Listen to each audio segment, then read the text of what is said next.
You're watching TV9 News and I'm Prajwal D'Souza. In the last 24 hours, the state of Maharashtra has reported over 27,000 new COVID-19 cases. As you await today's tally, questions are being raised on the testing methods used in the state and especially in Mumbai. Before I tell you what is happening in Maharashtra and especially in Mumbai, let us revisit the differences between an RT-PCR test and a rapid antigen test. Here is immunologist Dr. Sitesh Roy explaining the difference between the two tests. So Prajwal, an RT-PCR test essentially measures the ribonucleic acid, which is the core material of the SARS-CoV-2 virus, in the nasopharyngeal or oropharyngeal secretions, nose or throat of the person.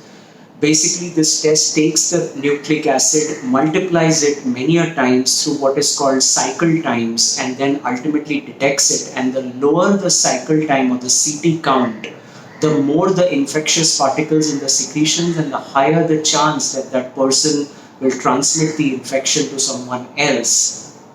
And it is believed to be the most accurate way of testing because sensitivities can go above 90%, though in India, it's been estimated that the RT-PCR has a sensitivity of 70%.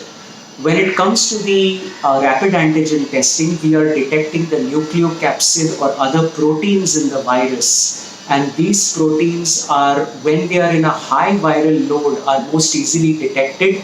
At other times, they can be missed. And there we are taking portions of the virus and detecting them through a point of care test that can be very rapidly resulted from and makes it a much faster option. Now that you know the difference between an RT-PCR test and a rapid antigen test, let me tell you what is happening in Maharashtra and in Mumbai.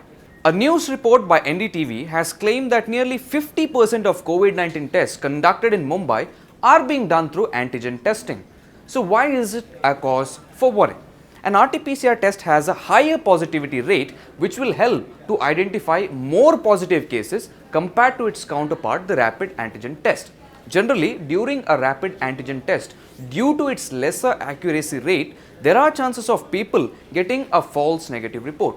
These people can still spread COVID-19 as the report claims their status to be negative. The rapid antigen test has been in question before for its accuracy.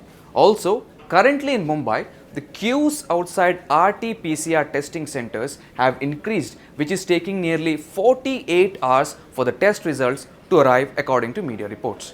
This is a grim situation as the number of COVID-19 cases are increasing rapidly again in India, and the state of Maharashtra has become the largest contributor to the total tally of cases. To understand the situation and the implication of using the rapid antigen test over an RT-PCR test, I spoke to Dr. Sitesh Roy, who is an immunologist from Mumbai.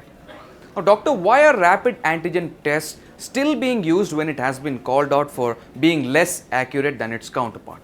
When it comes to the rapid antigen test, the WHO had recommended that it should have a sensitivity of over 90%. The European guidelines said above 80%, and in India, the ICMR has given 50% sensitivity also approval as a test, and hence this has largely been used for contact tracing and to find out people who have been exposed to the virus or someone who's infected, whether they have it. And the rule is, if someone is symptomatic, they should, and their rapid antigen test is negative, they should still go and have the RT-PCR test. If that rule is followed, then the screening that is done by the rapid antigen test can still be very helpful because mass screening is required in a large country like India. There is a big chance of people being false negatives. Is it the right time to take chances on an antigen test?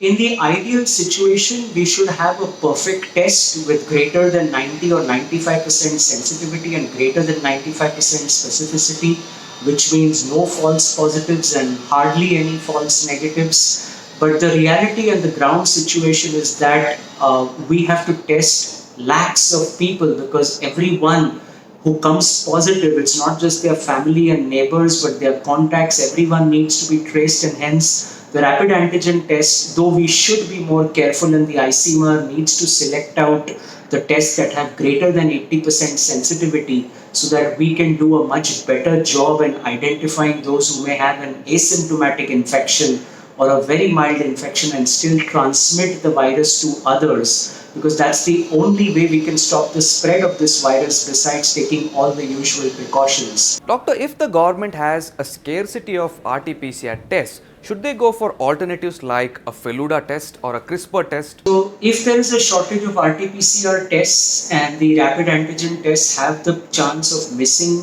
people who are infected and their test comes negative because they are not tested within that 3 to 5 day window when their viral loads are at their highest, then certainly tests like Feluda, FELUDA, which has been locally and indigenously developed, can be an immense benefit, though there needs to be larger clinical trials and greater applicability of that test and greater distribution of that test for that test to be used. Because just like a pregnancy test that can give you results within minutes, the Feluda test can give you results within 45 minutes of the sample being placed on the test paper strip. So I think that there is definitely a great application, and our country and the people in power who can promote this further need to look into it for its sensitivity, specificity, which are believed to be above 80 to 90%, and also for its applicability and distribution to large parts in the country.